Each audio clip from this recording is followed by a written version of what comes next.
All right, welcome back, everyone. It's been a couple weeks from me since I last saw you all. I was busy with some tournaments. I played, let's see what it was, one, two, three. I played five tournaments in a row. Now, as some of you, maybe most of you, know, this whole tournament or this whole series that we've been going through, um, from my 2023 tournament experiences covers me playing some well in some tournaments, making three grandmaster norms, and so all I need is actually the rating for the GM title, 2,500. Now going into this month, I was 2482, and once again playing five in a row tournaments. In total, I believe I was going to play around like I think it was 30 games in total. Very strong events, and I thought I was poised, thought I was ready, and unfortunately and unbelievably, I lost 50 FIDE, 50 FIDE in 1 month, over the course of around 25 to 30 games. Definitely some remarkable results, and not in a good sense. So, unfortunately, the tilt just got to me. I was once again not prepared as I should have been. And here I am. So now I'm going to be 24-32 going into next month. I'm on a little bit of a break. On a little bit of break until my next tournament, which would probably be Labor Day, so 2 months. Going to be teaching a lot in July, and maybe some of you here will actually be at my camp in July, in-person U.S. Chess School camp, middle of July in San Francisco. So that will be pretty exciting. The topic there will be announced soon, but for those of you who are not actually at the camp in July, we'll be announcing this later on. But my series in the fall, should I start another series, will actually be a very similar topic to the one that I'll be doing in the camp. So that's for later. For now, we're actually going to have two more sessions, part 9 and part 10, in my 2023 tournament experiences. Once again, it's been a while since we've met. Last time that we talked together, I actually showed some games from one of my worst tournament performances ever, which was Qatar Masters. Some of you guys may know this as the tournament that Magnus Carlsen and Hikaru Nakamura played. This was back in October 2023, and I had shown a couple of games that clearly showed I was off form, and my good tournament runs perhaps were coming to an end. So after that, we're now going into November 2023, and I was 2451 going into this tournament in Fort Lauderdale, in the 1,000 GM event that I was co-organizing. And I was definitely somewhat distraught from my Qatar performance, in which I had lost. I had flown halfway across the world, if not all the way across the world, to simply lose 25 points and play some terrible games. And so, I was basically at my peak at that point, and I had, lost all the important games I had played there. So that was very disappointing. So going into this event, I wasn't expecting too much. I was playing this tournament as well as the next tournament in New York, which we'll see next week as our final part of the series. And in round one, I had the black pieces against Alexander Fishbein, Grandmaster from Tennessee. These days, not as high rated as he used to be, was only 2382, so I actually outrated him by around 70 points. And it's very, very important, honestly, in Grandmaster norm tournaments or IM norm tournaments, especially round robin ones, to start well. And so black pieces against a lower rated, technically, even though Fishbein is a strong opponent, and technically I was a higher rated opponent. So I was sort of out for blood, but the theme of me being not so prepared had kind of continued. I was feeling a little apathetic, which is, obviously not a good thing. Feeling a little bit apathetic, kind of carrying over from the poor tournament experience in Qatar. And I had not prepared as much for this specific game as I was supposed to. On top of that, I had a lot of papers due around this time for my master's degree, and I was hoping to have finished all of them before the tournament, but I hadn't. And so during this whole tournament, not only was I not feeling so well, I was not so prepared, I also had homework to do. And for those of you who are in school, which I believe should be almost everyone or everyone, it's very important to actually find that balance between schoolwork and chess work. And you know, if you play norm tournaments, if you play longer tournaments, let's say World Youth or Pan Am's, whatever it may be, the likelihood that you have to take some time off of school is pretty likely. And usually what they do is they have you either make up work, make up exams. And so it's very important that you stay disciplined and especially get that schoolwork out of the way before you go into tournaments. And for this tournament, like I said, I had the option, I had the opportunity to finish my work before the tournament, but instead I was super stressed out and had to finish the work during the event. Now, somehow the event actually went well, and we're going to see that in these games that I will be showing today. However, this first game was actually my only and sole loss of the event with the black pieces against Fishbein. So just as a little comment, you know, we've talked previously about the importance of psychology and the importance of, you know, your mentality going into the event, but that also applies to, you know, your physical health, your mental, you know, kind of capabilities, your mental health. Essentially, if you have other things that are stressing you out, it's very hard to play a mental game like chess well, right? If you have schoolwork stressing you out, if you have, you know, let's say, you know, friends at home, I don't know, whatever the case may be, you need to try to let that go as much as possible and play the game. And so what I will say that I did very well in this tournament, even though I knew I had all this schoolwork waiting for me in between my games or after my games, while I was playing the games, I was very, very focused, very locked in for the games themselves, and was trying to the best of my abilities to forget about these other things that were clearly stressing me out and leave that to later. Okay. So that's just kind of like a little bit of a pointer that you can hopefully use. That it's really not easy. It really is not easy. But when you're playing your games, it is very, very important that you let everything go, let everything aside, focus on that game and focus up. And what I will say, my last comment before we get into the game, is that I feel like recently I've been doing very poorly at that. Every single game I've played this month, I keep constantly thinking about my rating because, as I mentioned, I need to get 2,500 to get the Grandmaster title. And I'm constantly thinking like, okay, if I win this game, I'm like 2488 or, you know, I'm 2450. And it really has been stressing me out this month. And so now that I'm all the way down to 2430, there actually is no need for me to be thinking about my rating because it's nowhere close to 2,500, at least for now. And so, you know, clearly I have some work to do to fix my own mentality. And going into my next tournaments, whenever they may be, September, October, November, whatever, make sure that, you know, I'm once again locked in, focused on the game and not thinking about all these other, you know, stressful circumstances or, you know, dreams, imaginations, like if I win this game, I'm this or that rating. Okay. So that's never a good mentality. Okay. So this game right here, once again, round one, black pieces against Grandmaster Alexander Fishbein. And he opens with e5, c5, and I play knight c6, knight f6, and here black has a few options. Black can go for d6, which is the classical Sicilian. Black can go for e5, which is, I mean, it can be a few things, but mostly the Sveshnikov, or e6, which is the four-knight Sicilian slash kind of like a Taimanov. And I've actually toyed around, especially last year in 2023, with all sorts of these variations. I'm not going to say which one. Oh, also G6, forgot G6, Accelerated Dragon, my very, very first opening. Usually not from this move order, but also definitely a viable option here. And so I toyed around with all these options in 2023. I believe I played each and every one, maybe even including the Accelerated Dragon in 2023. And for this game, I opted for e6, the Taimanov slash just the four knights Sicilian. And here, Fishbein chooses to play bishop e2. So one of the hopes in playing e6 is to go down this main line, which is actually quite double-edged, where white actually takes on c6, b takes c6, e5, knight d5, knight e4, queen c7, f. This is kind of like a main line here. F4, something like queen b6, c4. For those of you guys who play a Sicilian with either color, either this with black or with white, may be familiar with this. And especially against perhaps an older grandmaster who is not as in tune with, you know, the theory as I was, because I was slightly prepared for this game. It totally makes sense that he played bishop to e2 and evaded the main lines.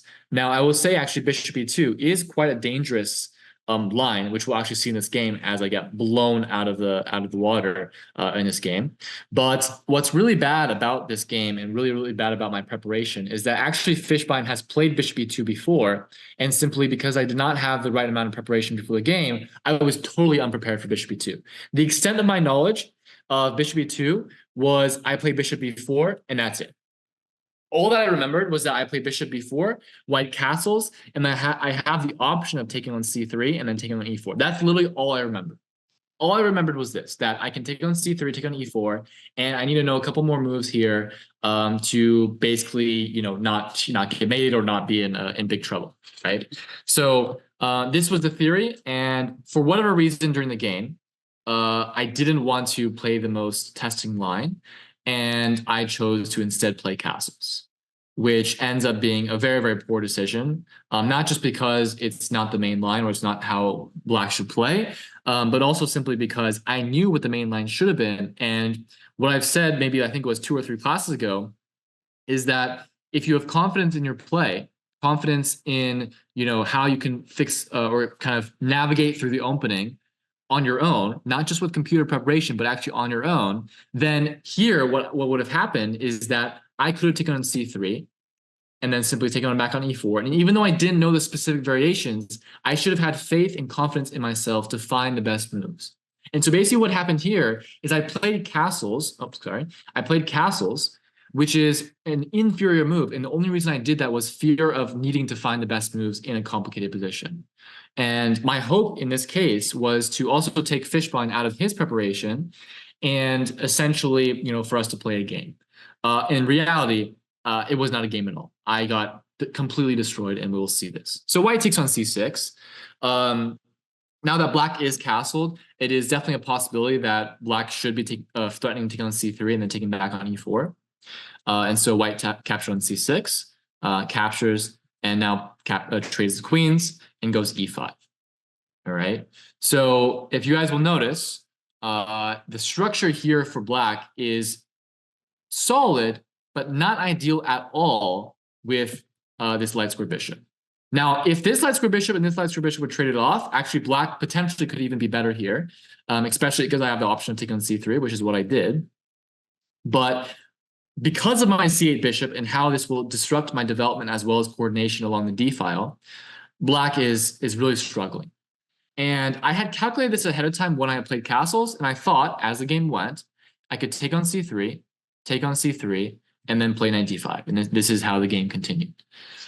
And in reality, this position is not good at all. This position is very poor. And the main reason why is because of my lack of coordination, my lack of development, my lack of concrete ideas as to how I'm going to fix my pieces.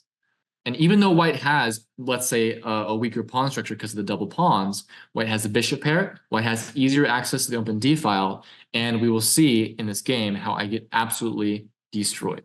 And so for this game, we won't have too many stopping points, so do bear with me. I'm actually not even sure if we'll have any stopping points.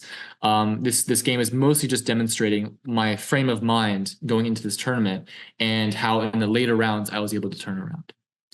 So white goes c4. Now putting the question to this knight of where to go. Ideally, I would want to go to c3 because it attacks the bishop, basically gains a tempo. But I believe I played knight e7 because I wanted to contest perhaps the pawn on e5, as well as defend the c6 pawn so that I could maybe go b6, bishop a6 very quickly in order to fix my development. Probably I should have just gone knight c3. And after, let's say, bishop f3 or bishop d3, basically play something like bishop to d7, swing the knight to a4, and perhaps put the bishop on e8 and just hope for the best. Even though my pieces are very uncoordinated here, the hope for black is that long term, black will have enough time to fix the pieces so that white's pawn structure will actually be the main weakness of the position. Instead, I went back to e7, which is just not good. And the main reason why this is not good is because in this position where black needs a lot of time in order to fix the coordinations, fix the development of the pieces, black absolutely needs at any point, either with this move knight c3, for example, to gain tempo, or to gain any time at all in order to facilitate the development of black's pieces. Because unfortunately, after here, now white is the one getting the initiative. Bishop to a3. So now bishop a3, attacking knight. I went knight g6, and now white was able to swing the rook to d1. This is exactly what I missed. All right. So once again, bear with us. There won't be many stopping points here. I just want to kind of go through the game, show the nice moves that white played, and how I was overpowered. So this was the main move I missed in the sequence. I had originally thought that white would, let's say, go f4, and then I would go b6. And now if, let's say, rook to d1, I'll go, let's say, bishop to b7, and my next move could possibly be c5. And white also can't go bishop f3 because the pawn on f4 is hanging. So I had calculated this, and I had originally thought that, I'm very close to fixing my position. I thought that, I would be okay, and, my pieces are now developed. I have contests, or I'm contesting the d file, but I had totally forgotten about this move, rook a d1. So one of the things going into the position is I should have just calculated this variation out. And the reason that is because of the dynamics of the position, because of the fact that my pieces are uncoordinated, and I'm the one who has to prove that I can coordinate my pieces and bring them out in time. I should be the one who's actually calculating everything out and making sure that I have enough time to get my piece out into the game. After rook a1, total surprise, and now I am once again kind of grasping for straws here. After rook a1, I play bishop d7, which was suggested in the chat. Bishop d7 followed by bishop e8 is an idea as to how this bishop could perhaps hide on this e8 square, still hope for b6 c5 later on, and somehow get back to this game. White proceeds with f4. Similarly, I went b6, so b6 trying to go for c5, hoping for c5. White plays bishop d6, which actually during the game I had one glimmer of hope. That my opponent blundered, because now I can go c5. Like this is really just how insane my frame of mind was, is that like, oh, I now have c5. But there's two things. Number one, bishop c7 wins immediately. And number two, even bishop to f3 also wins. Because now, for example, rook c8, there's also bishop to b7. Okay, so really I was just missing everything. And okay, I didn't play c5. I'm not that bad. Come on, guys. I didn't actually play c5. But I was basically saying that for 1 second, I was like, I could play c5, right? And for 1 second, I was like, oh, I'm back in this. So instead, I went bishop d8, as we mentioned earlier. So now actually I am sort of, I'm not really threatening c5, because once again, there is bishop f3. But in the future, I'm still trying to play for c5. And so one of the biggest things I was worried about actually was if white could go c5 themselves. All right. And my hope here was, which is honestly not a big hope at all, is that after bishop e8, c5, which is what was played, and b5, my hope here was that somehow, some way, I could just lock down this position. And the very, very funny thought I had in my mind was that this bishop on d6 is actually trapped. So the one funny thing in my mind was that if I control c7 square, that even though this bishop is very strong, it is trapped. Like, it can't go here, it can't go here. And these squares also, as long as I control them, the bishop would not be able to go back, would not be able to go forwards, and then somehow I would hold this position. But I totally forgot exactly how white ends up playing, which was g4. Okay. So once again, normally I would stop on a moment like this, but I just want to kind of go through this game, and the game actually at this point is already close to over because of white's insane space development, black's weaknesses on the light squares, or piece coordination. You guys can kind of imagine that that this game is nearly over. So g4, completely just attacking on the king side, and playing for f5, playing for maybe even later on h4, h5. Black is very much so in dire straits. I played knight h4, hoping to defend the f5 square, as well as perhaps get the knight out of the way. Here, very astutely, white goes f5 anyways. I took and played g6. My hope here is that if, let's say, white were to capture back and I capture back, that perhaps my bishop finally can get a new lease on life. But instead, Fishbein, the experienced player he is, plays this very nice move, rook to d3, which unbelievably is actually threatening to trap my knight, potentially. And once again, for a glimmer of hope, I was like, oh my gosh, rook d3. Well, what if knight f5? Okay, so what if knight f5? All right, so this, I said we might not have a stopping moment, but okay, well, I said we would have a stopping moment, but everyone's putting their answers in the chat. Remember, if we do have any stopping moments for the future, put it privately. Oh yes, rook takes f5 is the way to go now. Rook takes f5, pawn takes rook check, and we see this bishop on d6 that I said was quote unquote trapped is now going to be the piece that is delivering a fatal blow. So yeah, this is not good at all. I believe here probably I have to go h5 and hope for the best.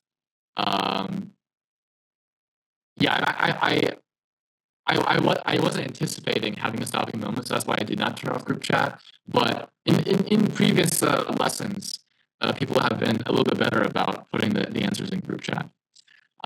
So we're gonna have more like concrete stopping moments in the next game. This one was a kind of a light one, so I don't mind people shouting out rook takes f5. I know it's a very enthusiastic move to play, but here White's just completely dominating. For one, White does not even have to take the exchange, though perhaps they should. And for example, at the very least, take. This is a crushing endgame, but even still, probably like bishop f6 is also completely crushing. For example, bishop f6, king h7, could even take the pawn. Probably even rook g7 and some like rook g8 is also crushing. My pieces just can't move. Okay, my pieces just cannot move. Also, actually, yeah, rook g5. I just realized. So probably here, instead, I had to go h6 and let's say bishop f6. This is absolutely over. For example, rook f7, rook anywhere. So yeah, I could not go for this. Yeah, nice little windmill. Instead, I played f6 once again, grasping for any straws possible. White plays rook g3, just absolutely draining any counterplay. Now there's no longer any knight f5. I continue with pawn takes e5. White win rook g4 once again. A very very nice move. I take on f5, takes and play bishop d7, but this is absolutely hopeless. White takes on e5, takes back on g4, and White, even though technically here it's equal material, and technically I've gotten rid of my bad white bishop. This c6 pawn will be gobbled up soon. These two bishops are going to absolutely dominate my rooks, and I lost very shortly. Okay, so once again, I was mostly just demonstrating my frame of mind going into this round specifically, and going to share with you guys how I was able to throughout the tournament kind of fix that mindset as the tournament went along, and how I was able to turn the tournament around. A little bit of a tongue twister there, but how I was able to turn the tournament around by fixing my mentality, locking in, and removing these outside kind of hindrances. And what I realized in this game is that, for one, I was very, very sad because now not only did I drop below 2450, I had continued my poor, tournament performances from Qatar, which I thought I had put behind me. Number two, I had realized that the lack of preparation that I brought into this game was absolutely unacceptable. And it was just not, really, it was absolutely unacceptable and not the level that I need to bring to, especially a GM1 tournament, and even against perhaps a grandmaster who was not even preparing specifically for me.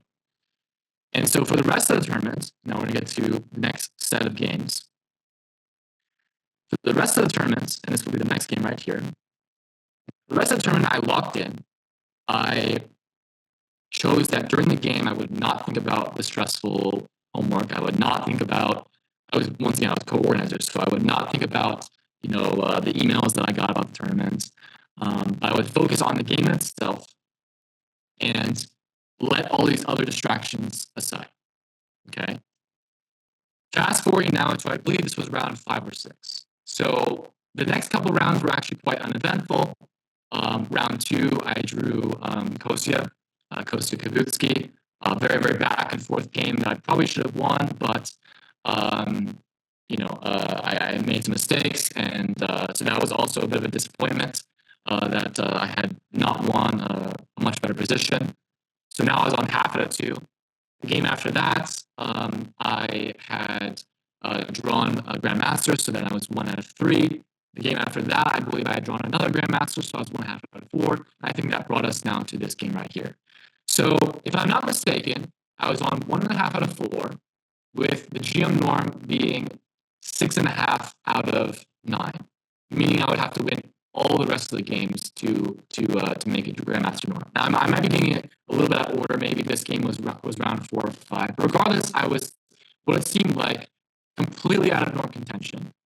And the nice thing about that is I was finally able to let go.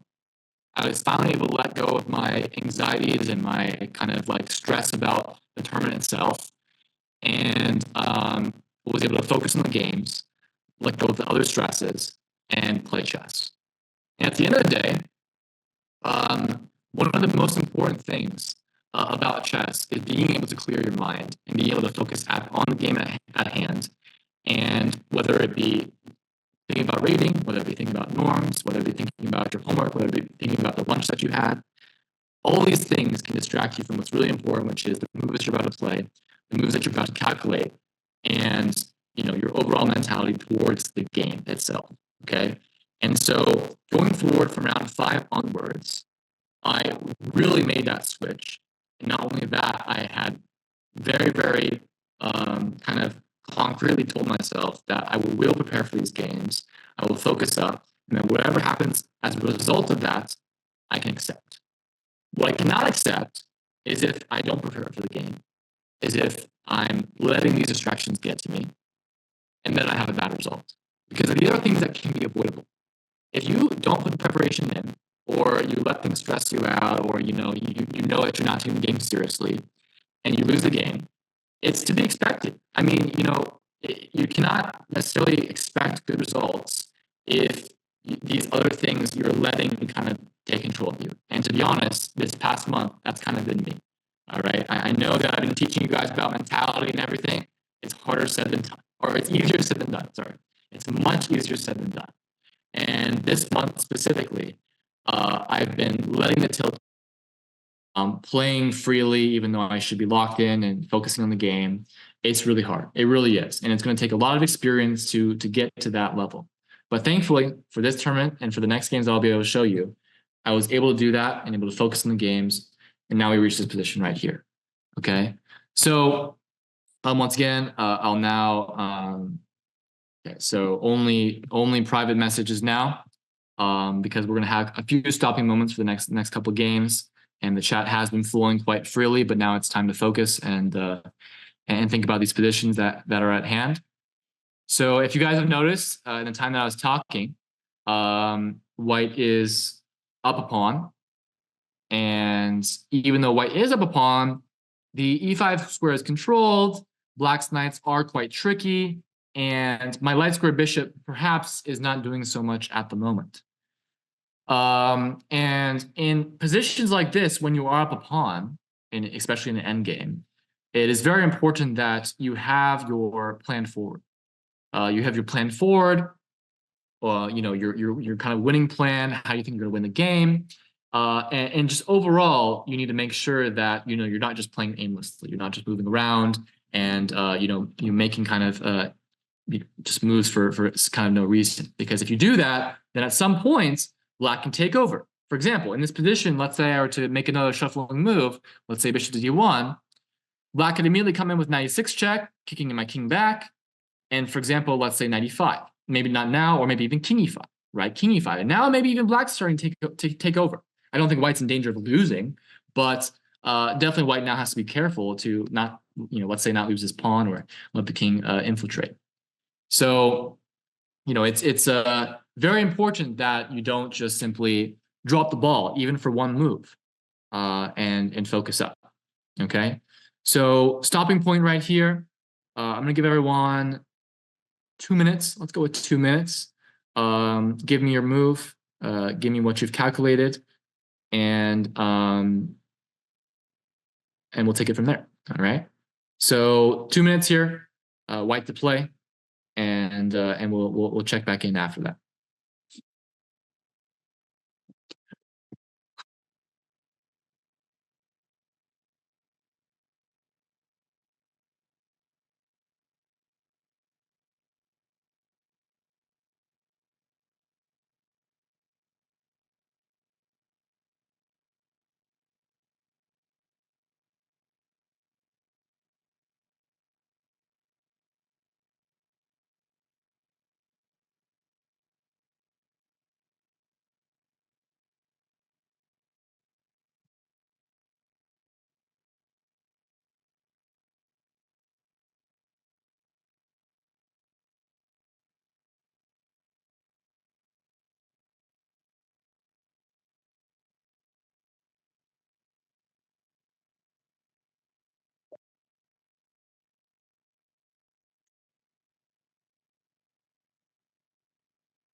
One more minute, guys. One more minute.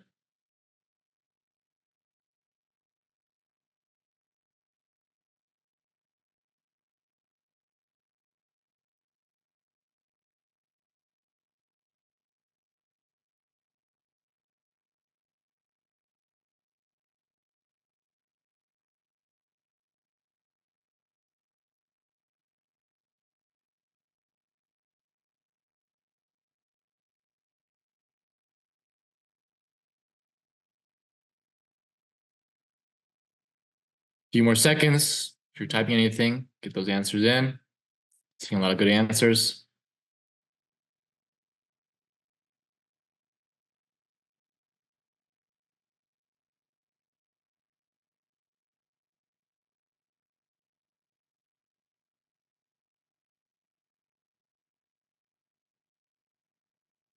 All right. Okay, so I think a lot of people kind of understood. There's a special move here right now that you might not, you may not have this chance to get it in the future. And that move is 95 check.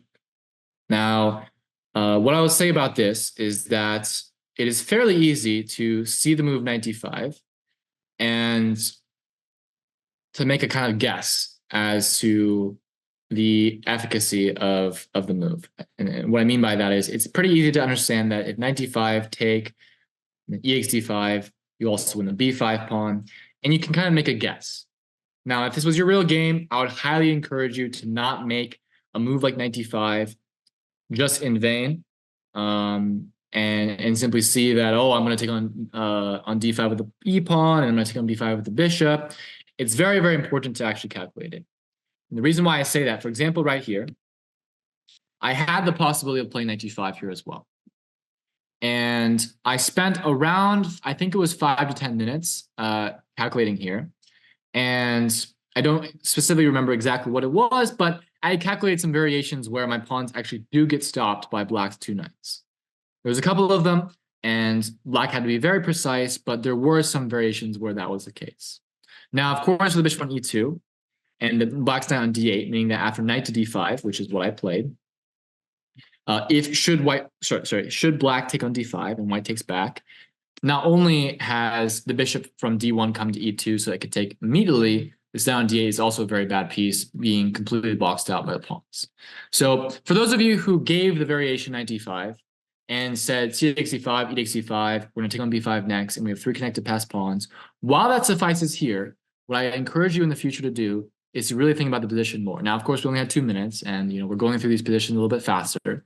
But in a real game, you really need to make more use of the time that you have, and to focus up on a position like this and think about does this actually work? Because it's a very, very criminal move. Obviously, you're sacrificing a piece for two pawns, and perhaps even giving your opponent a chance, a very slight one, but a very slim one, a chance to come back, right? I mean, let's say black does stop the pawn somehow, black would have an extra piece. All right. So that's one thing. The other thing is I did not see many people mention what happens if the king moves, which is honestly a very, very important question to ask. So I want to actually call on the first person I think who mentioned something like that is Ishan. Okay. So let's see here. Ishan. All right. Asking to me. Okay. So Ishan, what other moves did you suggest here for black? Um, King G5, but then I was thinking I would just play G3 to stop him from coming to H4 and G3. Okay. Okay. So yeah. So Ishan was one of the first ones to have mentioned any king move. Honestly, because obviously when you play a move like 95, everyone's fixated on what happens if they take and we take, and it looks pretty good, right? But here's another thing that I'll give you guys a little bit tidbit of information. If the king moves, our knight is still under threat, and the knight simply just being on d5 is not necessarily a huge plus for us. It really is not necessarily a huge plus for us. And what's most important is where that knight would potentially go and what it would do after that, right?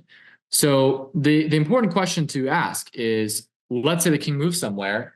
What are we going to do? Are we going to move the knight? Are we going to keep the knight there? And so, for example, yes, a move like king g5 is an important move to consider. It's not that critical. Actually, as it turns out, probably here it's enough to maybe G3. Actually, I think G3 is a good start, because what I do like is that, let's say after H4, we could probably even take and now go knight E7, and this sequence of us taking on G6 and perhaps black taking on H3 will be incredibly beneficial, because the king is now much farther away from defending the pawns. We've cleared out the king side pawns, and this pawn can now run, right? So king g5, it is probably important to play g3 just to ensure the king doesn't continue, both from an objective and a practical sense. But another important question is asked, well, what if king f7? Okay, because yes, we've played, knight d5, and whoop-de-doo, right? Black could not take.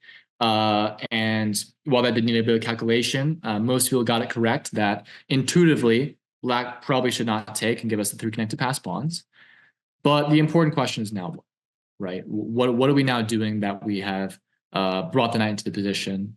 And now that black has played king f7, we don't even have the e7 square anymore for a knight, which was pretty nice to attack black's weak pawns. And so now the question is what to do.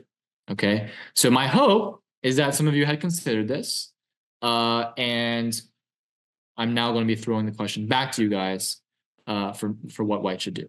Okay, so this one will do 90 seconds, a minute and a half. A minute and a half, what should white play here? How should white continue?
Let's do 30 more seconds here.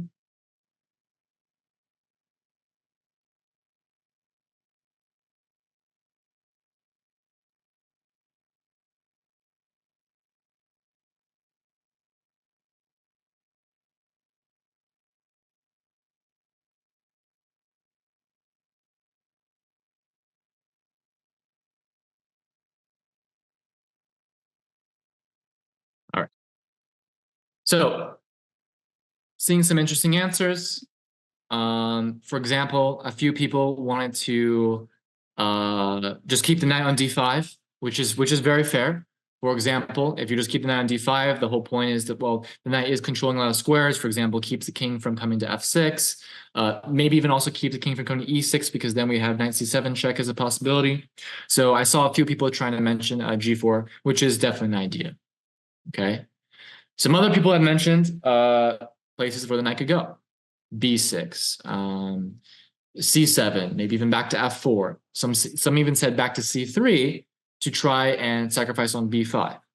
Though I would say then, if you were to go back to c3, you need to ask yourself then, is the knight better on c3 or is it better on c7?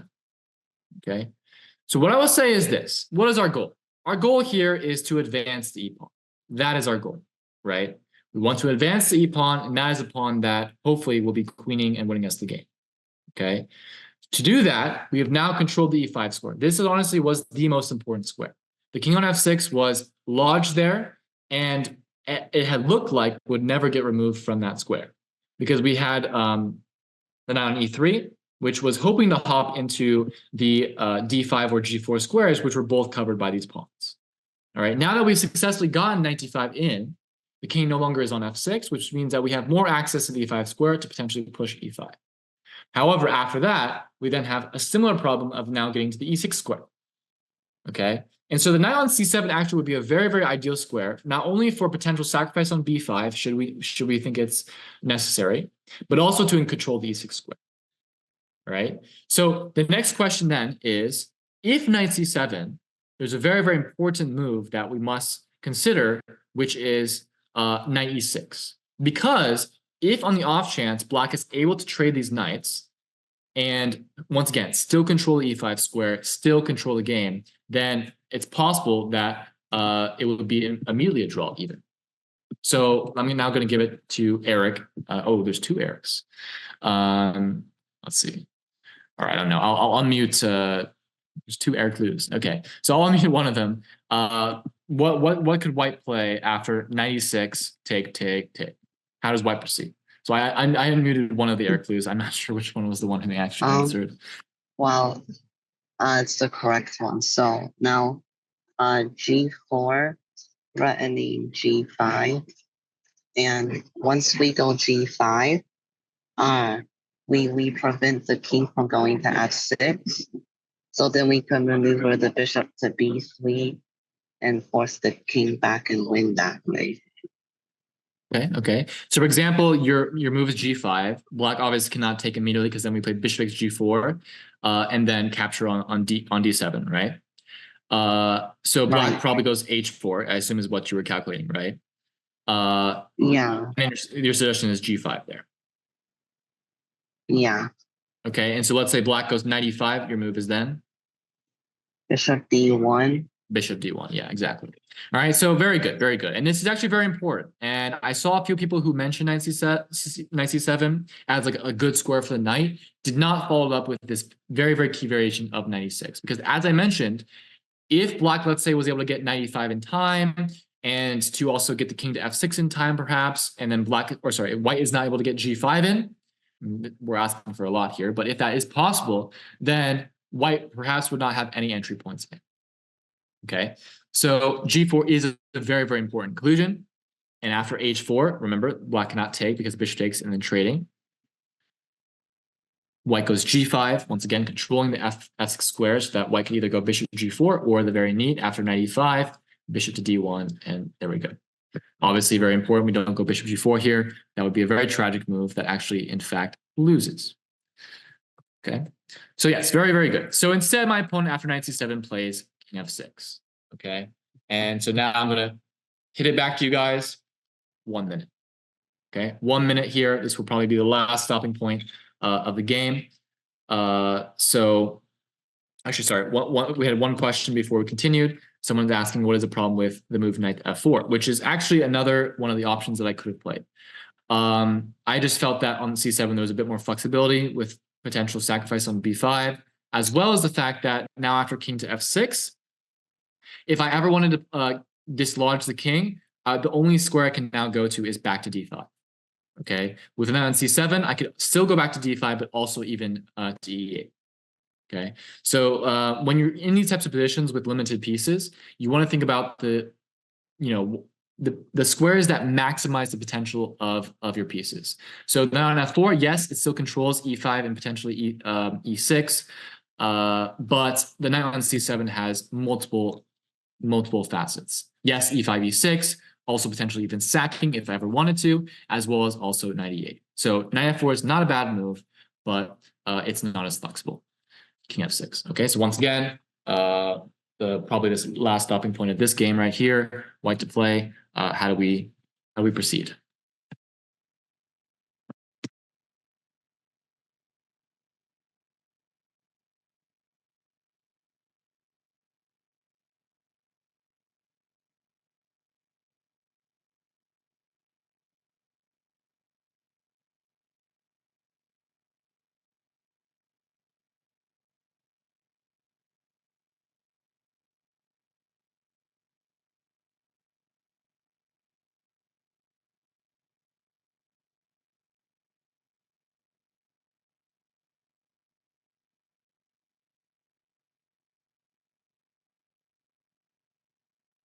$30 left. Remember, if you're going to give me some moves, try at least to give some variations.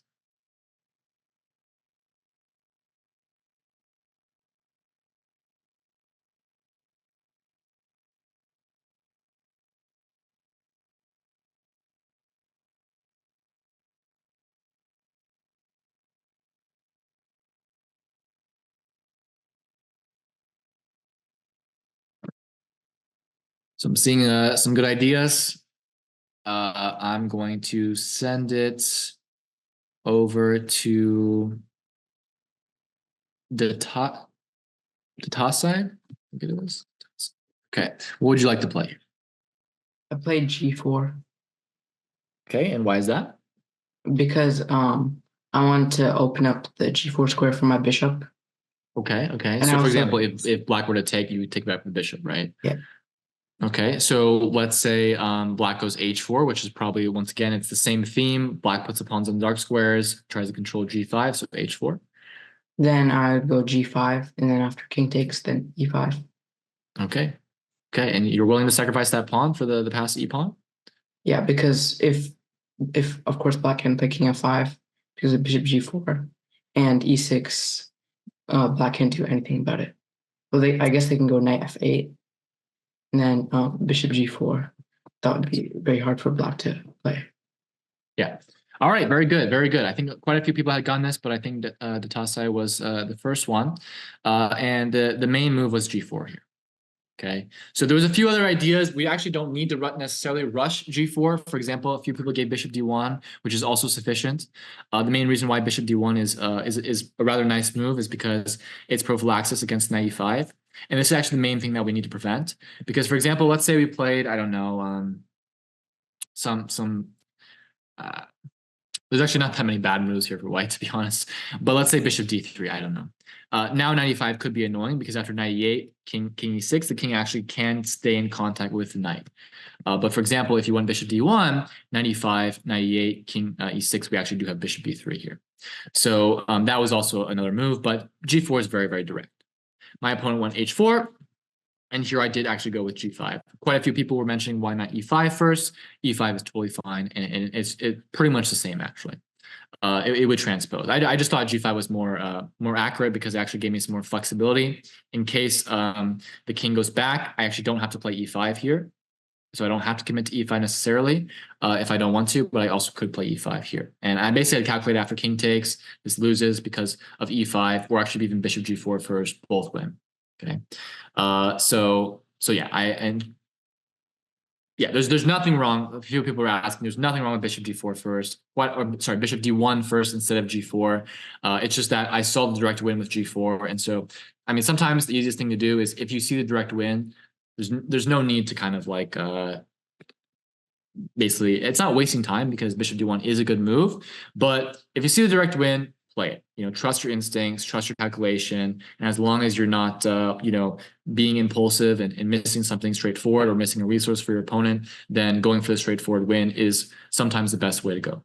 Okay, so I said went g5, king e7, and as I mentioned before, because I did not commit to e5, I had a little bit more flexibility here. So after g5, now king e7, instead of playing e5, which is probably still fine, but after e5, now there is knight f8, and this was actually part of the reason why I played g5 first, because now here after if should I have gone e5, king e7, I actually cannot go g5 because there's this nice move knight f8. And unbelievably, and I had seen this during the game, I was kind of in shock.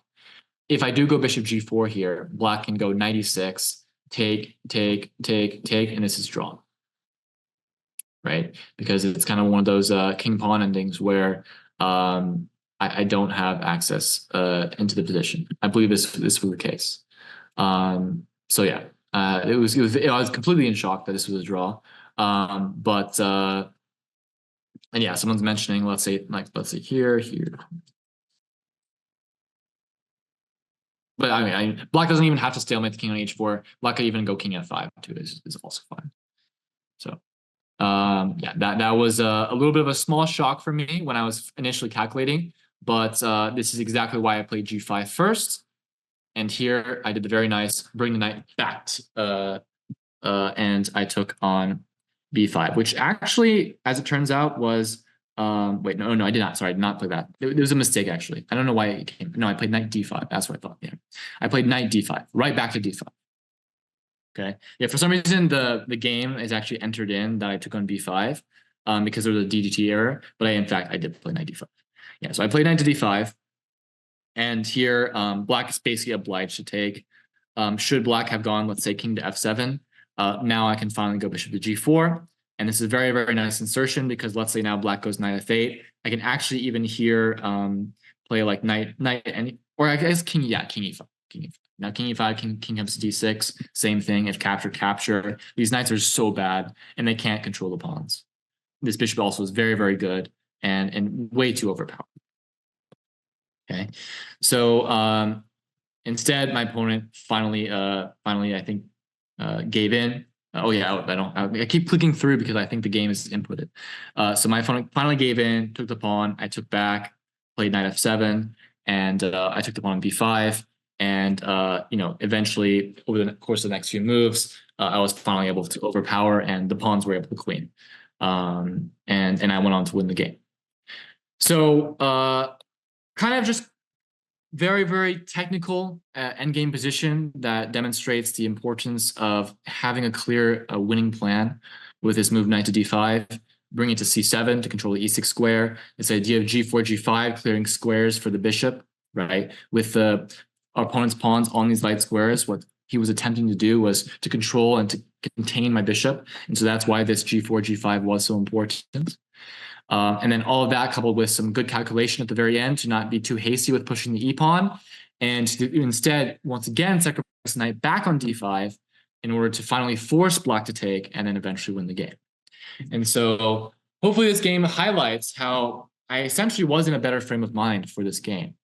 And after this game, we don't have too much time to look at the rest of the games, but I actually almost normed this turn. So this game put me on 2.5 out of 5. And I then won the next game to put me at 3.5 out of 6. And in round 7, unfortunately, I took a draw. I didn't take a draw, but I made a draw. And in the last 2 rounds, I actually also won my games. So I finished 6 out of 9, half a point shy of the norm. And what I think was very, very important for me mentality-wise for this tournament specifically was the fact that I actually, over the course of this tournament, was able to let go of my anxieties, my worries about the norms, about the ratings, about everything, focus on the games themselves, lock in for the games themselves, remove all these other distractions, and just really just focus on what is the best move, what is the best idea, what are my opponent's resources, how do I convert this endgame. And for the course of the rest of the tournament after this game, clearly I was in great form, scoring 3.5 out of 4. And so we're going to see how this mentality, this focus, and this drive for preparation for everything was able to then carry into my next tournament. And you guys will have to stay tuned for that in 2 weeks. So my next tournament after this one was the New York Invitational, which I flew to immediately from Florida. And I was able to score my final Grandmaster norm, which unfortunately has yet to flourish into my Grandmaster title. But I'm hoping that will be soon. So this was a 9 out of 10 in our series. Not next week, but 2 weeks from now, I believe July 8th. Actually, maybe do I have class next week? I think I might even have classes next week. Sorry. I think I am next. Oh yeah, I am next week. Okay, so next week, July 1st. Sorry for that. I'm always used to doing a kind of one break week. But next week, July 1st, before some of you guys play World Open, I will be concluding my series on the 2023 tournament experiences. And that will be the final part where I share my final and third Grandmaster norm and how I was able to carry this same kind of drive, focus, and mentality to the next events, and how I was able to finally close out the norm hunt, the norm chase, which I am very, very happy to get over. I will say. The kind of, once again, anxieties and just continuous thoughts about the norm and what the norm score is, what do I need to do to make the norm was really distracting me from what was really important, which is focusing on each and every game, taking that game as it is, removing the distractions, and finally closing out and, for example, for this game, converting cleanly. Okay, so thank you guys for today. We will be concluding the series next week, and so I hope to see almost all of you there, or all of you there. Take care. Have a good rest of your weeks. Hopefully, you guys are enjoying your summer so far, and I will see you all soon. All right.